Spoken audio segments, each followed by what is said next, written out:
আজকে আমরা শুনব আল হাইয়াতুল উলিয়া তাদের প্রশ্ন পদ্ধতিতে বেশ কিছু বৈষম্য করেছেন।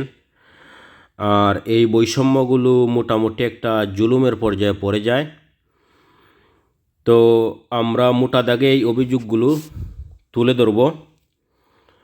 তো আমাদের তাকমিল ফিল হাদিসে 10টা সাবজেক্টে প্রায় 1000 নাম্বারের ওপর পরীক্ষা নেওয়া হয়, কিন্তু হিসাব করলে দেখা যায় মোটামুটি 1% ছাত্র আছেন সারা বোর্ডের মধ্যে যারা এই 1000 নাম্বারে পরীক্ষা দেওয়ার উদ্দেশ্যেই হলে প্রবেশ করেন।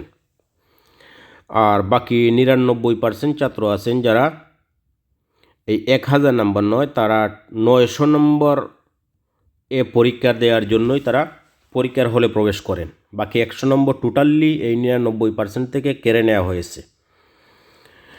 আর বেশ কিছু ছাত্র ভাই আছেন যারা কেউ হয়তো 500 নম্বরের উপযুক্ত হয়েই 500 নম্বর নিয়েই তারা প্রবেশ করেন, কেউ আছেন আবার 600 নম্বর নিয়ে প্রবেশ করেন। আর এই সংখ্যাটা আবার প্রায় 50%-এর বেশি। তার মানে 50% ছাত্রকে সিস্টেমিকভাবে তাকে এই 500 নম্বরের জন্যই পরীক্ষার হলে প্রবেশ করানো হচ্ছে, বাকি 500 নম্বর তাকে মাইনাস করে দেওয়া হয়েছে।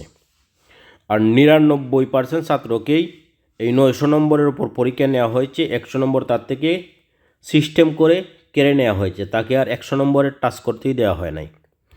আর 1%-এরও কম আছেন যারা এই 1000 নম্বরে পরীক্ষা দেন, অথচ জাতীয় একটা পরীক্ষার প্রত্যেকটা নাম্বার ভার্সিটি ইউনিভার্সিটি বলেন, তাদের প্রত্যেকের একটা নাম্বার কি একটা হাফ নাম্বারও তাদের গুরুত্বপূর্ণ। 1 নাম্বার বা 1 নাম্বারের অর্ধেক বা 1 নাম্বারের 3 ভাগের 1 ভাগ বা 1 নাম্বারের 4 ভাগের 1 ভাগ, এটাও গুরুত্বপূর্ণ। মাস্টার্স বা সর্বোচ্চ ক্লাস বা ভার্সিটি লেভেলের ক্লাস, এই ক্লাসগুলোতে এই নাম্বারগুলো গুরুত্বপূর্ণ। অথচ দেখা যাইতেছে এই 1000 নাম্বারের মধ্যে কারো দেখা যায় 1000 নাম্বার নিয়ে যাইতে পারতেছেন না, 99% যাইতেছেন 900 নাম্বার নিয়ে, কেউ যাইতেছেন 500, কেউ যাইতেছেন 600। আর 50%-এর উপরে আছেন যারা মোটামুটি এই 400-500 নাম্বার নিয়ে তারা পরীক্ষার হলে যান। সিস্টেমিকভাবে তাকে ওই নাম্বারগুলোতে টাচ করতে দেওয়া হয় নাই বা ওই নাম্বারগুলো তাতে কেড়ে নেওয়া হয়েছে। আর এটা বেশ বড় একটা বৈষম্য, যার মূলত হলো গিয়ে মানবন্টন পরিষ্কার নয়, মানবন্টন একটু অপরিষ্কার। একটা সর্বোচ্চ ক্লাসে মানবন্টন পরিষ্কার করে দেওয়া খুবই জরুরি, এবং তার নেশাবের ক্লিয়ার একটা হিসাব থাকা জরুরি যে নেশাবে এই থেকে এই পরিমাণ এই আঙ্গিকে প্রশ্ন আসবে। গেল এক বিষয়, এটা গেল একটা বিষয়। আরও একটা বিষয় দেখেন, এই যে প্রতিযোগিতা করা হয়েছে, এই প্রতিযোগিতার কারণে এই 1% ছাত্র এই 1% ছাত্র যারা 90-95 গড় নাম্বারের দাবিদার, এরা এখন দেশের বিভিন্ন প্রান্ত থেকে গড়ে উঠেছেন। কেউ গড়ে উঠেছেন সিলেট থেকে, কেউ চট্টগ্রাম থেকে, কেউ রংপুর থেকে, খুলনা, বরিশাল থেকে। কিন্তু এই সমস্ত ভাই ব্রাদর যারা এই 1%-এর মধ্যে আছেন, 1%-এর মধ্যে আছেন, এরা হয়তো কারো 90 নাম্বার বা 95 নাম্বারের দাবিদার। তো উনি এবার এই 1%-এর ভিতরে ঢোকার জন্য এবং টপ লেভেলে তাহার জন্য উনি প্রতিযোগিতায় নামছেন। প্রতিযোগিতায় নামিয়ে এখন কাদের হাতের মধ্যে এই নাম্বারগুলো ক্যাপচার করা আছে সেই প্রতিষ্ঠানগুলো তারা খুঁজতেছেন। তখন তারা দেখা যায় রাজধানীমুখী হয়ে যাচ্ছেন, ঢাকামুখী হয়ে যাচ্ছেন। আর ঢাকা শহরে দেখা যায় 50টা মাদ্রাসায় এই নাম্বারগুলো বর্তমানে ক্যাপচার করে আছেন। ভবিষ্যতে এটা 40-এ নামবে, তারপর 30-এ নামবে, আর এক সময় এটা 5 বা 10টা মাদ্রাসার কন্ট্রোলে চলে আসবে। ওনারা কেন এটা করতেছেন? যেমন এখানে একটা ছোটো মাদ্রাসার ছাত্র, কিন্তু যেহেতু প্রতিযোগিতার রেজাল্ট, এই জন্য এদের কাছে হয়তো সাজেশন বা প্রশ্ন পদ্ধতি একটু কম আছে, যার কারণে সে টার্গেট হবে আমাকে ঢাকা যাইতে হবে, ঢাকা গিয়ে এই মাদ্রাসায় ভর্তি হতে হবে। এখানে একজন ছাত্র আছেন, কিন্তু উনি দেখতেছেন যে আমার যথেষ্ট পরিমাণ যে প্রতিযোগিতার প্রশ্ন এটা নাই, তাহলে আমি এই মাদ্রাসায় যেতে হবে ঢাকা, এখানে গিয়ে ভর্তি পরীক্ষা দিতে হবে। উনি এখান থেকে হয়তো 90-95 পেয়েছেন নিচের জামাতগুলোতে, উনি চলে আসছেন এই জায়গায়। এখান থেকে একজন ছাত্র এই জায়গায় চলে আসছেন, এখান থেকেও চলে আসছেন। তার মানে দেখা যাইতেছে সারা বাংলাদেশে এই 20,000 ছাত্র, 25,000 ছাত্র যে মাদ্রাসাগুলো তৈরি করেছেন, এই মাদ্রাসাগুলোর এই 25,000 ছাত্র তাদের কাছে রয়ে গেছেন, কিন্তু এই 1% ছাত্র যারা মূল রেজাল্টের দাবিদার টপ লেভেলে, তারা এখন ঢাকা কেন্দ্রিক হয়ে গেছেন এবং হাতে গোনা 40-50টা মাদ্রাসার মধ্যে তারা চলে আসছেন। এখন দেখা যাইতেছে এই 40-50টা মাদ্রাসায় এই এই রেজাল্টটা তারা দখল করতেছে। 1% যেটা 1000 নম্বরে পরীক্ষা হইতেছে এটা তাদের দখলে। আর বাকি সারা বাংলাদেশে দেখা যাইতেছে এই যে 400-500 নম্বরের যে পরীক্ষা, এই ছাত্রগুলো তাদের আন্ডারে 400, 500, 600 বা কারো 700-800 এই নাম্বারগুলো। তো এই যে নাম্বারগুলো এটা একটা সিন্ডিকেট হয়ে এই জায়গায় চলে যাচ্ছে। তো এটা কিভাবে হইতেছে, এর জন্য আমি 2026 সালের প্রশ্নগুলো সামনে আনি। তো প্রশ্নগুলো সামনে আনলে দেখতে পারবেন এখানে দেখেন গুরুত্বপূর্ণ প্রশ্নগুলোর প্রথমেই আপনার প্রায় 100 নম্বর কাটিয়ে নেওয়া হয়েছে। 100 নম্বর কাটিয়ে নেওয়া হয়েছে।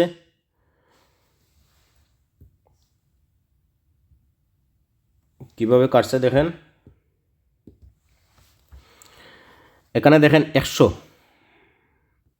এখানে 100 নম্বর, ঠিক আছে। তো এখানে দেখেন আরবি বলে তিনি এখানে 4টা নাম্বার কাটিয়ে দিলেন। আর এখানে সুন্দর গুছালো প্রশ্নের জন্য আরও 3 নাম্বার কাটিয়ে দিলেন। মোট তিনি 7 নাম্বার কাটিয়ে দিলেন, 7 নাম্বার কাটিয়ে দিলেন। তাহলে এই 7-10 সাবজেক্টে নিলে এটা 70 নম্বর হইতেছে, 70 নম্বর হইতেছে। এই নাম্বারটা যে কাটলেন এটা কতটুকু উচিত হলো? এই নাম্বারটা কার জন্য? 25,000 যে ছাত্র সবাইকে কি এই পদ্ধতিতে নাম্বার দেওয়া হচ্ছে? বাংলাদেশের সমস্ত নেগ্রান যারা বা যারা পরীক্ষার উত্তরপত্রগুলো দেখেন সবাই কি একই মন মাইন্ডে নম্বর দেন, নাকি এখানে বৈষম্য করেন? এখানে আরবিতে যে নাম্বারটা এটা টোটালি এই পরীক্ষার মধ্য থেকে হয়তো হাতে গোনা কয়েকজন ছাত্রের জন্য নির্ধারণ করা হয়েছে। কারণ এখানে আরবিতে পরীক্ষা পদ্ধতি নেওয়ার কোনো সিস্টেম, তার এই নেশাব বা এই তাদের পঠন পদ্ধতিতে তৈরি করা হয় নাই। আর 3 নাম্বার যেটা, এটা কি প্রতি প্রশ্নে দেওয়া হয়?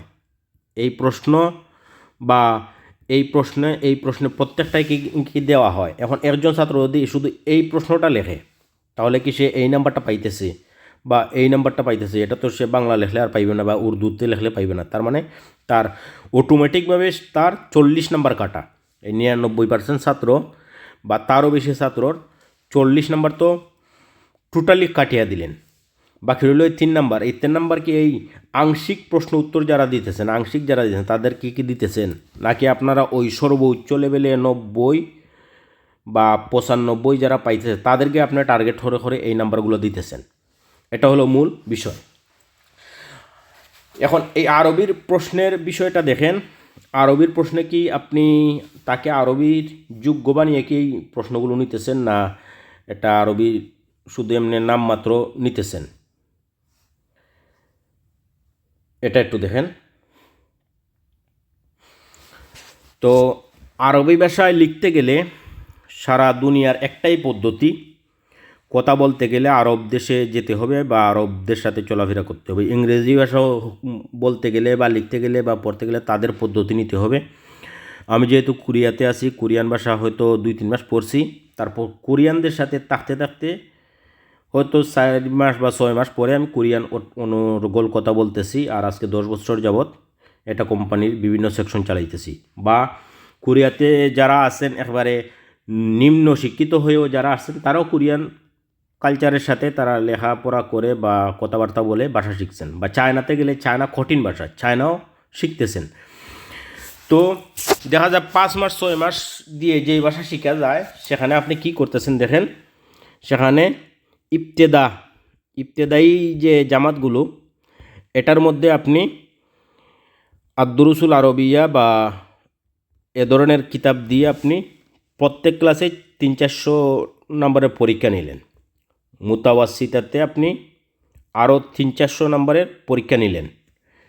তারপর সানওয়িয়া বা উলিয়া যে জামাতগুলো, এখানে আরও 300-400 নম্বরের পরীক্ষা নিলেন। তাহলে এখানে মোটামুটি আপনি প্রায় 1000 নম্বরের পরীক্ষা নিলেন। কোন কোন কিতাবে নিলেন? আদ-দুরুসুল আরবিয়া বা আল ইনশা এ ধরনের কিতাবে, বা হেদায়াতুত তিলমিজ,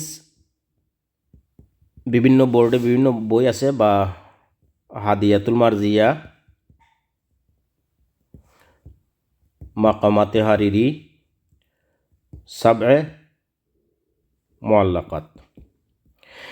পৃথিবীতে ভাষা শেখার একটাই পদ্ধতি, এটা হলো সরাসরি ওই দেশের মানুষের থেকে কথা বলা, ওই দেশের মানুষের সিস্টেম থেকে নেয়া। আর আমাদের দেশে যেই সিস্টেমে ভাষাটা শেখানো হয়, এই 1000 নম্বরে হাজার হাজার কোটি কোটি ঘন্টা খরচ করলেন। এখন আপনি যদি পাবনার সর্বোচ্চ পাগলটারে ধরে নিয়ে আসিয়া বলেন যে আমরা এমন পদ্ধতিতে শিক্ষা দিতেছি, দেখেন যে এই ভাষা আরবি ভাষার যেই শিক্ষক, তিনিও আরবি ভাষায় কথা বলতে পারেন না, তিনি আরবিতে 2টো লাইন লিখতে পারেন না, এবং তিনি আরবিতে কোনো মাকালা লিখতে পারেন না, আরবিতে আরবদের সাথে একটা কথা বলতে পারেন না। উনি শিক্ষা দিতেছেন বাংলাদেশে, ওনারাই শিক্ষা দিতেছেন। আর কোন সিস্টেমে শিক্ষা দিতেছেন? ওনারা বইটাকে মুখস্থ করাইতেছেন। এই যে এই বইটারে উর্দুতে অনুবাদ করছেন, উর্দু যেমন আরবিটা কঠিন শব্দ, উর্দুটাও এর চেয়ে আরও বড় কঠিন। মানে এটাই তো আপনার পাগল বানায় দিবে, এটার অনুবাদ উর্দু ভাষায় করা হয়েছে, এটাই আরও পাগল করা হয়েছে। এটা একটা ফালতু কিতাব, আরবি ভাষা শেখার জন্য এটা টোটালি ফালতু একটা কিতাব। এই কিতাবগুলো ফালতু কিতাব। আরবি ভাষা হবে গিয়ে আধুনিক আরবি ভাষা, এবং এটার চর্চার পদ্ধতি হলো কথা বলা, বা আধুনিকভাবে পত্রপত্রিকায় যেভাবে লেখা হয় ওই ভাষা ব্যবহার করা। কিন্তু আপনাকে 1000-2000 বছর আগের কিছু কঠিন শব্দ এই কিতাবগুলোতে একবারে জান প্রাণ দিয়ে পড়ানো হইতেছে, যেটা কোরআন হাদিসে এর হয়তো 1% বা 2% শব্দ কোনো দিন ব্যবহার করেন নাই। এর জন্য ঘন্টা, হাজার হাজার ঘন্টা, হাজার হাজার মিনিট নষ্ট করতেছেন। আর এটা পড়াইতেছেন যারা জীবনে 2 কথা আরবিতে বলতে পারেন নাই, কারণ সিস্টেম নাই। সিস্টেম ভুল সিস্টেমে তো কথা বলতে পারবেন না। যারা পড়াইতেছেন এরাও ভুল সিস্টেম, আর যিনি পড়তেছেন তারাও ভুল সিস্টেমে। তো এই পদ্ধতিতে আপনি কোনোদিন বলতেও পারবেন না, লিখতেও পারবেন না। তাহলে এই পদ্ধতিতে পারবেন না যেহেতু, তাহলে ওই যে নাম্বারটা, এটা টোটালি 99% ছাত্র এই হিসেবে গড়ে উঠে নাই, যার ফলে 99% ছাত্রের উপর এই নাম্বারটা কাটিয়ে নেওয়া হয়েছে। 1-2% এটা বিরল, এটা কোনো দলিল নয়, এটা বিরলকে আপনি এই নাম্বারটা দিলেন। আর বিরলটা যেহেতু টাকামুখী হয়ে যাচ্ছে, হাতে গোনা কয়েকটা প্রতিষ্ঠান, তার মানে ওই প্রতিষ্ঠানে এই নাম্বারগুলো দিতেছেন। এই প্রশ্নটা, এটা কি সবাইকে দেওয়া হয়? সবাইকে দেওয়া হলে তো এটা জুলুম হইতেছে না? যেমন একজনে এই প্রশ্নটা লিখছে এবং সে এই দুটো লিখছে, এই দুটো থেকে তাকে হাফ পাইলে কি হাফ দেওয়া হইতেছে, বা 3/1 দেওয়া হইতেছে, বা 4/1 তাকে দেওয়া হইতেছে? এভাবে যদি দেওয়া হয় তাহলে তো জুলুম না। আর যদি দেখা যায় শুধুমাত্র এই নাম্বারটা ওই 1% যারা 90-95 উপরে গিয়েছেন, এই গণ নাম্বার পাইছেন, তাদেরকেই দেওয়া হয়, তাহলে তো টোটালি এই 100 নাম্বারটা জুলুম হইতেছে। তো গেল এই পদ্ধতির বর্ণনা। এই নাম্বারটারে যদি আমরা আর একটু বিচক্ষণতার সাথে আমরা ব্যবহার করতে পারতাম, তাহলে দেখেন এখানে তো আমাদের আছে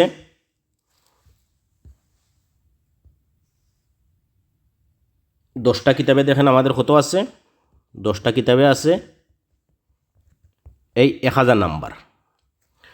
তো 1000 নাম্বারে গত আলোচনায় আমি বলছিলাম, যদি আপনি 10টা কিতাবে যদি আপনি এই 1000 করে 10,000 MCQ পদ্ধতি বা প্রশ্নগুলো তৈরি করেন, তাহলে এখানে 10 কিতাব থেকে আপনি পাইতেছেন মানে 100 নাম্বার, ঠিক না? 10 কিতাবে 100 নম্বর। তাহলে এর দ্বারা সে মোটামুটি 10টা কিতাবের যাবতীয় বিষয়, একটা কিতাব বিষয়ে রাখতে পারেন শর্ট প্রশ্নগুলো, বা মুসন্নিফ বিষয়ে, হাদিস বিষয়ে, হাদিসের রাউই বিষয়ে, বিভিন্ন বিষয়ে এটা নিতে পারেন। এরপর এই যে 7 নম্বর বা 10 নম্বর কাটছেন, এই 10 নম্বরটারে না কাটিয়া, এভাবে সিস্টেম না করিয়া আপনি যদি এই 10 নম্বরটারে আপনি তো ইলমুল কেরাতের একটা ঐচ্ছিক পরীক্ষা নেওয়া হয়, ইলমুল কেরাত, ঠিক না? ইলমুল কেরাতের সাথে যদি আপনি এই 10 নম্বর যেটা, এটা এটা যদি কেরাতুল হাদিসে রাখিয়া দেন, কেরাতুল হাদিস, যেমন এখান থেকে পরীক্ষা দিল এই রুমের মধ্যে, এখান থেকে বের হয়ে এখানে আরও একজন পরীক্ষক থাকলেন যিনি এই কেরাতুল হাদিসটা নিলেন, কেরাতুল হাদিস নিলেন, যে 10টা কিতাব দেখে মনে করেন বুখারি থেকে নিলেন তিনি কিতাবুল ইলিম, বা কিতাবুল ওয়াহিদ থেকে নিলেন প্রশ্ন, মুসলিম থেকে নিলেন কিতাবুল ইমান, প্রথমে এটা নেশাব বন্টনিতে বলে দেয়া হবে, তিরমিজি থেকে নিলেন কিতাবুল তহারত, বা আবু দাউদ থেকে নিলেন কিতাবুস সলা, বিভিন্ন কিতাব থেকে 10টা কিতাব থেকে 10টা হাদিসের 10টা লাইন তিনি রেডি করে রাখলেন একটা কাগজের মধ্যে। এই ছাত্র কেরাতের পরীক্ষা দিয়ে এদিকে আসলো, আর উনি মুমতাহিন আছেন, ওনার কাছে একটা কাগজের মধ্যে 10টা প্রশ্ন থাকলো 10 কিতাবের, 10টা হাদিস যখন শুদ্ধভাবে পড়লো 1 নাম্বার, শুদ্ধ নম্বর পড়লো 1 নাম্বার, এভাবে তাই 10টা নাম্বার তার দেওয়া হলো। তাহলে এই যে 10 নম্বর পাইলো, এই 10 নম্বরও হাদিসে সম্পৃক্ত হলো, এই যে 10 যেটা, এটা এবারটা ঠিক হয়ে গেল, ঠিক না? এই একটা পদ্ধতিতে আপনি 20 নম্বরে প্রায় 200 নম্বর, আপনি 1000 থেকে 200 নম্বর আপনি একবারে 100% কাজে লাগিয়ে উঠাইতে পারতেছেন। তারপর আমরা আইনে হাদিসে আমরা 40 বা 50 নম্বর যদি রাখি, তাহলে এটা হইতেছে গিয়ে প্রায় 400 নম্বর, ঠিক না? আইনে হাদিসে হতে পারে এটা হাদিসের অনুবাদ, হাদিসের হরকত, হাদিসের প্রাসঙ্গিক প্রশ্ন, 3টা বা 4টা প্রশ্ন রাখেন আইনে হাদিসের মধ্যে, আর এই হাদিসের ভিতরে বিভিন্ন আঙ্গিকে আপনি এটা গবেষণা করে প্রশ্নকে উন্নত করতে পারেন। তো এখানে 400 নম্বর, 400 আর 200 600 নম্বর। তারপর আপনি আধুনিকতায় রাখতে পারেন 10 নম্বর, 700 নম্বর, আর ফেকাতে আপনি রাখতে পারেন আরও 20 নম্বর, এই 900 নম্বর, আর ইন্টেলিজেন্ট বা সর্বোচ্চ মেধাবী যাচাই করতে রাখতে পারেন আরও 10 নম্বর। এই তো আপনার 1000 নম্বর হয়ে গেল। এখানে 200, এখানে 400 600, আর এখানে পাইলেন আধুনিক আর ইন্টেলিজেন্টে 200, আর ফেকাতে পাইলেন 200, হইলে 400, প্রায় 1000 নাম্বার আপনি এভাবে নিতে পারেন। এটা শুধু আমার একটা চিন্তাধারা যে এভাবে নিলে এটা হইতে পারে, বা আপনারা আরও উত্তম পদ্ধতি নেন, যেখানে যেই উত্তম পদ্ধতিগুলোর মধ্যে দেখা যাইতেছে আপনার হাফ নাম্বারটাও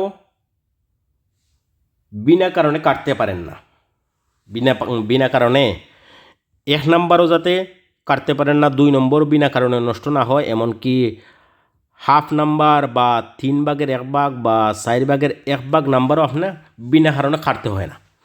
আপনি সরাসরি 70 নম্বর খাটিয়া দিলেন, তারপর ফিকহি বিষয়ে আপনি আরও দেখা যায় সারা বছর ব্যস্ত রাখিয়া হাদিস থেকে দূর করলেন, আর এখানে আরও প্রায় প্রতি প্রশ্নে 10 করে 300 নম্বর খাটিয়া দিলেন, 400 নম্বর এমনি খাটা গেল। এরপরে এরাব বিষয়ে এই যে 1% বাদে, এই 1% বাদে দাওরায়ে হাদিসের যে প্রায় 70-80% ছাত্র তো এই এরাব, যে এই সিস্টেমে এরাবের প্রশ্নটা করা, এই এরাবে তো হে কোনোভাবে টাচ করতে পারবে না, যেহেতু তার আরবি নাই বলে 100 কাটিয়া দিলেন। এখন আপনি আবার তার থেকে এরাব চাইতেছেন, এরাবে আবার আপনি আরও ঘুরে ফিরে 10-15 নম্বর নিয়ে নিতেছেন, 10 নম্বর নিয়ে নিতেছেন, এখানে আরও 100 নম্বর তার কাটিয়া দিতেছেন, ঠিক না? বা এই ধরনের হাদিস সংক্রান্ত আরও কিছু প্রশ্ন আপনি হতেছেন, যেহেতু তারা হাদিস থেকে দূর করে দিলেন প্রথমেই, তাহলে হাদিস থেকে দূর করে দিয়ে আপনি ফেকার মধ্যে নিয়ে গেলেন, আবার এই হাদিসের আরবির উপর আপনি নাম্বার দিয়ে দিলেন 100, এরপরে আবার এরাবের মধ্যেও নাম্বার দিয়ে দিলেন, তারপর আরও প্রাসঙ্গিক আরও বিভিন্ন নাম্বার দিয়া, তার মানে দেখা যায় এই প্রায় 50% বা 60%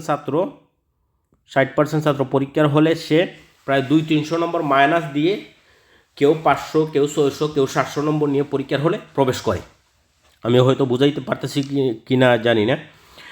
তো এটা কিন্তু এই ভার্সিটি লেভেল বা ইউনিভার্সিটি টপ লেভেলের নাম্বারের জন্য এটা অনুচিত। এখানে এই নাম্বারটা গুরুত্বপূর্ণ, এই নাম্বারটা খুবই গুরুত্বপূর্ণ। হাফ নাম্বার হলেও গুরুত্বপূর্ণ, 1 নাম্বার হলেও গুরুত্বপূর্ণ। সেখানে আপনি শত নম্বর এই বেইনসাফি বা যেটা জুলুম বলা যায়, এই জুলুম করতেছেন। আর এরপরে আবার দেখেন, এরপরে ওই যে ডাকাভিত্তিক করিয়া দিলেন। এখন যেহেতু এই প্রতিযোগিতা শুরু করলেন, এই ডাকাভিত্তিক চলে আসলো। এখানে এক মাদ্রাসা, এই মাদ্রাসা। তো এখান থেকে এই মাদ্রাসায় চলে আসতেছে, এখান থেকে এই মাদ্রাসায়, এরারও টার্গেট এই মাদ্রাসায়। আর ওনারা কি করতেছেন, কারো হয়তো 100 জন ছাত্র নিতেছেন, মিশকাতের নাম্বার দেখিয়ে নিতেছেন, মিশকাতের নাম্বারে 80 আছে, তে উনরা ভর্তি করো, 90 আছে ভর্তি করো, ভালো রেজাল্ট আছে উনারে আরও তেল মালিশ করিয়া ভর্তি করো, তার জন্য সব কিছু ফ্রি, এমনকি বোনাস টোনাস দিয়েও তারা রাখা হয়। তাহলে উনি দেখা যায় এই 100 জন ছাত্র নিয়ে উনি 50টা মুমতাজ, উনি দেখা যায় 50 জন ছাত্র নিয়েছেন 40টা মুমতাজ, উনি দেখা যায় এই 70 জন ছাত্র নিয়েছেন 50 জন মুমতাজ। তাহলে এটা কি হইতেছে দেখেন, এটা হইতেছে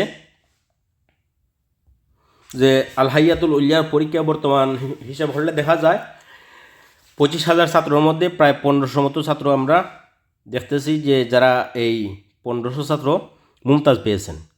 আর এই 1500 ছাত্রের মধ্যে 50টা মাদ্রাসার দখলেই এই মুমতাজের হার বেশি, মুমতাজটা 50টা মাদ্রাসা দখল করেছেন।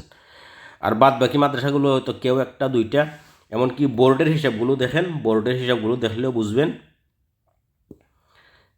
এখানে দেখে নেন এই যে ফেইলের যে সিস্টেমটা, ওই নাম্বার বন্টনের কারণে এই ফেইলের সিস্টেমটা চলে আসছে।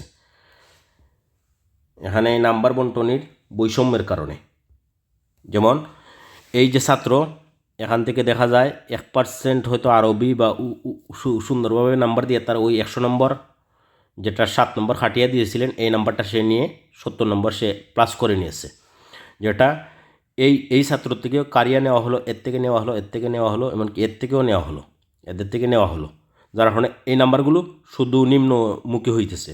আর যেহেতু সে আরবি পারে না, তাহলে এরাব ভিত্তিক যে প্রশ্নগুলো, যেহেতু তারে এরাব থেকে দূর করে দিয়েছেন আরবি থেকে, এরাব ভিত্তিক প্রশ্ন এখানে আরও প্রায় 100 প্রশ্ন আছে।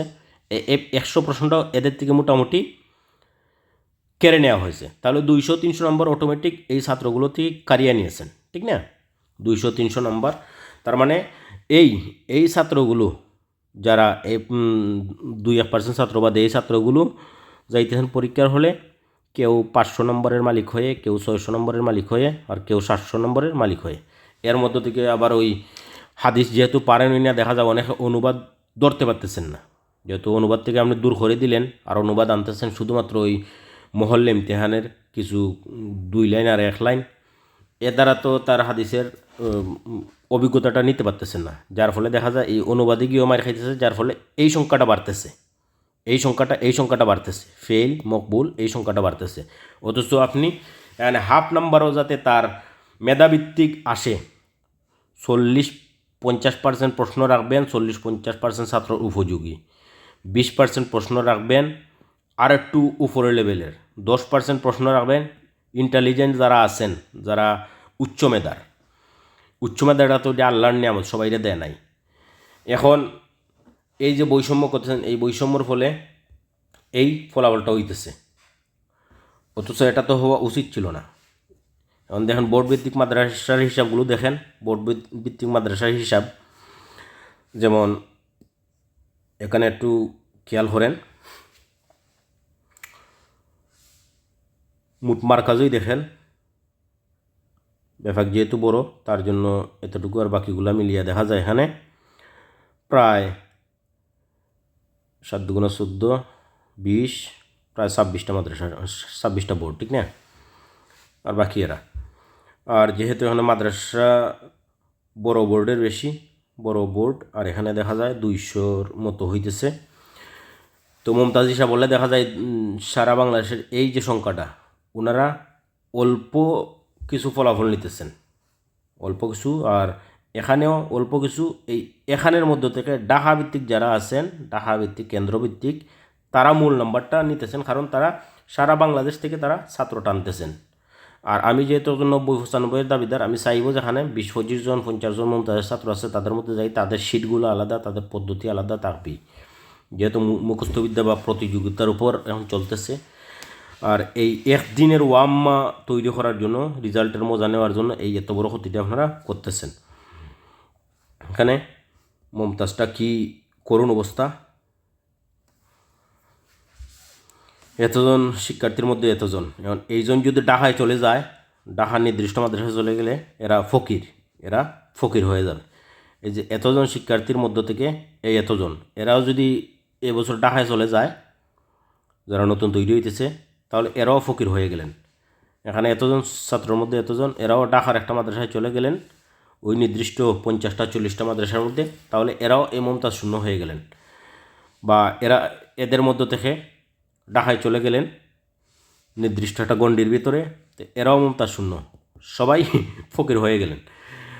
ফকির হয়ে গিয়ে এই ঢাকার হাতে গোনা 10-20টা মাদ্রাসার এখন একটা বিজনেসের একটা সিস্টেম দাঁড় করাইতে চাইতেছেন।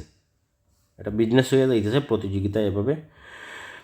তো আমাদের জামিয়া মাহমুদিয়ার প্রধান মুরব্বী যিনি, আমাদের সিলেটের ঐতিহ্যবাহী জামিয়া আঙ্গুরারও দীর্ঘ দিনের শিক্ষক, আর বর্তমানে সিলেটের আরও স্বনামধন্য প্রতিষ্ঠান জামিয়া রাঙ্গার শিক্ষক, উনি বলতেন যে আপনি 100টা গুড়ারে নিলেন আর তারে আবার ফিটাইয়ে গুঁড়োই বানাইলেন, তাহলে 100টা গুঁড়া এটার কৃতিত্ব নাই। আর 100টা গাদার উপরে আপনি মেহনত করলেন আর তারারে গুড়ার মতো বানাইলেন, এটা হলো আপনার কৃতিত্ব। তখন আপনি 100 জন মুমতাজের ছাত্র নিলেন আর এর থেকে আপনি 100টা 90টা মুমতাজ পাইলেন, এটা তো কৃতিত্ব না। বরং আপনি 100 জন ছাত্র নিলেন, যার মধ্যে 2 জন মুমতাজ, 5 জন ফার্স্ট ডিভিশন, আর বেশ কিছু দেখা যায় মধ্যবিত্ত ছাত্র, দুর্বল মেধা, এদের উপরে গড়ে আপনি মেহনত করে এদের থেকে যদি আপনি 10টা মুমতাজ বার করতে পারেন, বা এই 15টা মুমতাজ বা বৃত্তি বার করতে পারেন, এটা হলো গিয়ে কৃতিত্ব, এটা কৃতিত্ব। একজন শিক্ষক, ওনার কৃতিত্ব উনি দেখতেছেন যে আমি যখন মেহনত করব, আমার গড়ে ভর্তায় আমার সারা জীবনে 1000 ছাত্র বা 2000 ছাত্র হোক, এর মধ্য থেকে আমি শুধু মেহনত করি যে ছাত্রগুলো তৈরি করতেছি, আমার মেহনতের ছাত্রগুলো, এগুলো আমার ছাত্র। আর যেগুলো অটোমেটিক মেধা তৈরি করা, যেগুলো আল্লাহ প্রদত্ত মেধা, যেই ছাত্রগুলো 100 নিলাম 100টাই মুমতাজ, এটা তো আল্লাহ প্রদত্ত মেধা, এর উপর তো আমার কোনো পরিশ্রম নাই। আমি যদি ওরে নাও পড়াই, তাও দেখা যায় সে রেজাল্ট করতেছে। তো উনি একজন গবেষক আলিম, ওনার চিন্তাধারাটা এমন। আর এই চিন্তাধারায় যদি ছাত্র তৈরি হন তো তৈরি হবে। আর আপনারা ঢাকাভিত্তিক যে সিস্টেম করছেন, ঢাকাভিত্তিক সবাই নিয়ে নিতেছেন, সিলেট থেকে, রংপুর থেকে, চট্টগ্রাম থেকে, খুলনা থেকে, বরিশাল থেকে, সব জায়গা থেকে নিয়ে এই জায়গায় ঢাকা নির্দিষ্ট 10-20টা-30টা মাদ্রাসায় আপনারা এই সিস্টেমটা করতেছেন। এটা একটা রেজাল্টের একটা ঝগড়া শুরু করে দিচ্ছেন, ঠিক না? রেজাল্টের ঝগড়া, কার থেকে কে বেশি উন্নত, এটা এক তো পড়ানোর পদ্ধতি দুর্বল, আর এক তো পরীক্ষা পদ্ধতি আরও দুর্বল। এমন হলে হয় কেমন করে? এমন হলে তো হয় না। তো দেখা যাইতেছে ছাত্রদের মেধা তো বিকাশ হইতেছে না, পড়ানি পদ্ধতি বিকশিত না হওয়ার কারণে তার কর্মজীবনে এটার প্রভাব পড়বে। যেমন এই যে 25,000 ছাত্র আপনি নিলেন, 25,000 ছাত্র দৌড়ে হাদিসে আপনার আসলো, অন্তত 4-5 লক্ষ ছাত্র থেকে তো এটা আসছেই। 4-5 লক্ষ ছাত্র থেকে আসলো, তার এই মেধাটা আপনি এই জায়গায় মারিয়া দিলেন প্রায় 40-50% ছাত্র টোটালি আপনি 400, 500, 600 নম্বর পরীক্ষা নিয়ে তার আত্মবিশ্বাসটা আরও দুর্বল করে দিলেন। পরীক্ষা পদ্ধতিও ভুল, পড়ানোর পদ্ধতিও ভুল, আর আত্মবিশ্বাস দুর্বল করে দেওয়ায় সে সমাজে গেল। সমাজে গিয়ে দেখতেছে ওই যে 4-5 লক্ষ যে হয়তো ইবতেদায়ী বা মুতাওয়াসিতার মধ্যে বা উচ্চ মাধ্যমিকে আসিয়া মাদ্রাসা থেকে চলে গিয়েছিল, সে হয়তো কোনো ব্যবসায় গিয়ে সে এখন মোটামুটি 20-30 হাজার টাকা বেতন হইতেছে। সে কৃষি খাতে গিয়েছে, হয়তো দেখা যায় কৃষি খাতে গিয়ে সফলতা পাইয়া 20-30 হাজার টাকা বেতন হইতেছে। বা সে প্রবাসী গিয়েছিল, হয়তো গড়ে 50,000 টাকা তার বিল্ডিং বাড়ি বানাইছে, ব্যবসা বাণিজ্য করতেছে। তো এর মধ্যে থেকে ওলর যারা, তাদের বাদে যারা কর্ম, তারা মোটামুটি এখন জীবন সাগরে যখন ডুব দিছে, তো দেখা যায় এই ইবতেদায়ী মুতাওয়াসিতা থেকে তারা দীর্ঘ একটা সময়ে উনি বাহির হওয়ার আগে উনি মোটামুটি এই জায়গায় সফল হয়ে নামতেছে। আর আপনারা কী করলেন, এই 25,000 ছাত্র ঢাকাভিত্তিক নিলেন, নিয়া ভালোগুলোর ঢাকাভিত্তিক নিলেন, আর মধ্যম যারা এরা তো আছেই গাঁও গ্রামে, কিন্তু একটা খরচ যেটা আপনার ভর্তি তালিকার মধ্যে দিয়েছেন, দেখেন কারো ভর্তি তালিকা 5,000 নিতেছেন, মাসিক 5,000 খরচ, কোনো কোনো মাদ্রাসা 6,000 7,000। এখন এর থেকে বাহির হইল, এর থেকে বাহির হইয়া সে যে সিস্টেম বাহির হয়েছে, এই সিস্টেম থেকে বাহির হইয়া হয়তো দেখাইতেছে মেধাবী, কিন্তু সে তো মস্তিষ্কটা বোতলে বন্দি করা, তার তো বিকশিত নাই, সে কোনো চিন্তার মালিক নয়। তো সে হঠাৎ করে সাগরে নামলো, সাগরে নামিয়া দেখলো ওই যে 40-50% যারা নুরানি টুরানি দিয়েছে বা বিভিন্ন ধরনের বক্তা সাজিয়া যাইতেছে, তার বেতন মোটামুটি 10,000 20,000 বা অতিরিক্ত সময় পাইতেছে। কোনো একটা কাজে জড়াইলে অতিরিক্ত সময়ে সে বিভিন্ন কিছু করে 10-20 হাজারে চলে যেতেছে। কিন্তু এই যে ইন্টেলিজেন্ট যারা হইতেছে, এরা শেষ পর্যন্ত আসিয়া ওই আপনার হাতেই বন্দি, ভালো মাদ্রাসায় ভালো কিতাব পড়ানোর জন্য বন্দি, সেখানে আপনি 3,000 4,000 5,000 বেতন দিয়ে বন্দি হরি আসছেন, বন্দি হরি রাখিয়া তার মোটামুটি আপনার জন্য পড়তে গেলে এতটুকু খরচ নিয়েছেন, আর তারাই দিচ্ছেন 2,000 3,000। এখন তার বউ বাচ্চা তার জীবনের সম্পূর্ণ স্বাদই নষ্ট করে দিলেন। আর তারে তিনি আবার আপনি রমজানের প্রত্যেকেই মাদ্রাসা শুরু, রমজানের পরের দিন থেকে মাদ্রাসা শুরু করে দিলেন, সারা বছর পড়াইল। আবার পরীক্ষা পদ্ধতি দেখেন, এই বিশাল খাতা নিলেন, একজন শিক্ষার্থী থেকে 30 পৃষ্ঠা 40 পৃষ্ঠা 20 পৃষ্ঠা করে নিলেন, নিয়া উনারে আবার দিলেন যে পরীক্ষার জন্য এই রেজাল্টের কাগজগুলো আপনি দেখেন। তো উনি আবার রমজানে পাগলের মতো দেখলো, সারা বছরও উনি ব্যস্ত, রমজানেও ব্যস্ত, রমজানের পরেও ব্যস্ত, মানে একবারে পাগল করিয়া ছাড়লেন, পাগল করিয়া ছাড়লেন। ওই আপনার পাগল বলবে যে পদ্ধতি আপনারা পড়াইতেছেন, আমি কি পাগল, আমার চেয়ে বড় পাগলও দেখা যায় আছে। দুনিয়ার আনকমন এক পদ্ধতিতে আপনি আরবি ভাষা পড়াইতেছেন, এ ধরনের যে আনকমন সিস্টেমে এই কাজগুলো করতেছেন, এটা তো একবারে অনুচিত। তো কিছু বিকশিত করতে হবে, বিকশিত করতে যদি পারেন তাহলে দেখেন, মানে একটা বিজনেস আপনি দাঁড় করাইলেন, একটা বিজনেস দাঁড় করাইলেন, দাঁড় করাইয়া যেমন কুরিয়ার সার্ভিসে ওনার ঢাকাভিত্তিক দাঁড় করাইয়া সিলেটে তার শাখা দেন, চট্টগ্রামে শাখা দেন, খুলনা শাখা দেন, রংপুরে শাখা দেন, ঠিক না? তাহলে কী হবে, এখান থেকে গাড়িটা গেল, তো এই যে 64টা জেলা যদি আপনার দোকানপাট থাকে, ওরা যদি মেধাবী হয়, তাহলে একটা মার্কেটের 2-3টা দোকান নেক, একটা কুরিয়ার সার্ভিসের নেক, একটা বুসিমালের নেক, একটা রেস্টুরেন্টের জন্য নেক। এই কৌমের শিক্ষার্থীরা এখান থেকে ওই মার্কেটে আরও বিভিন্ন শাখায় তারা ইয়ে করুক, যেহেতু যোগাযোগ ব্যবস্থা হইতেছে, এই জায়গা থেকে মাল যাইছে এখানে আসতে, এখান থেকে এখানে আসতেছে, এখান থেকে এখানে আসতেছে, তাহলে দেখা যাবে একসময় সারা বাংলাদেশেই তার মেধাভিত্তিক যে কাজটা সেটা সে করতে পারবে। মেধাটা যদি আপনি বিস্তৃত করে দেন, তাহলে মেধা বিস্তৃত করেন এবং মেধাভিত্তিক কাজ করেন, তাহলে একসময় তার এই মেধা থেকেই সে মোটামুটি দেশের সব জায়গার মধ্যেই তার রিজেক্ট সে তালাশ করতে পারবে, রিজেক্ট তালাশ করতে পারবে। রিজাল্টের দিক দিয়ে আপনি তারে এভাবে বন্দি না করিয়া, এত হীনমনস্ক না বানাইয়া, তারে সারা দেশ জুড়ে ব্যবসা বাণিজ্য করিয়া তার রিজেক্ট এই দেশে আসি, এই দেশে না হলে কি আল্লাহ এত বিশাল একটা জনসংখ্যা এই দেশে দেয়, আর আপনি বলতেন তার রিজেক্ট এই দেশে না, এটা হয় কেমন করে? এটা তো মানিয়ে নেওয়ার কথা না, এটাকে মানিয়ে নেওয়ার কথা।